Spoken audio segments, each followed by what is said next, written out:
Hello guys, सबैलाई नमस्ते। अनि ढोक्दिया गाइज, के छ खबर? सन्चै हुनुहुन्छ होला भन्ने आशा गरेको छु। ल गाइज, मेरो यो ब्लग्स भिडियो आइसक्यो। आज धेरै दिनपछि मैले ब्लग्स भिडियो बनाउँदैछु, अन्तिमसम्म हेरिदिनु होला। तपाईँहरूको मनमा लागिसकेको होला कि यसले कति आयुषका बाआमाको बारेमा मात्रै बोल्छ होला भन्ने लागेको होला।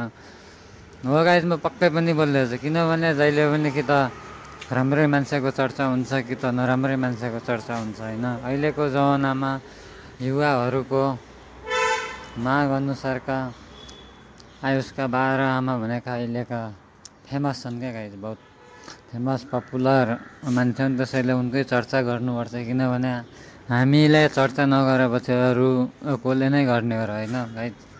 त्यसैले पक्कै पनि म चर्चा गर्नेछु गाइज।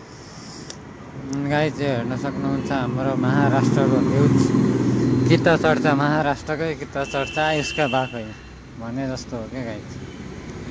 Thank you guys.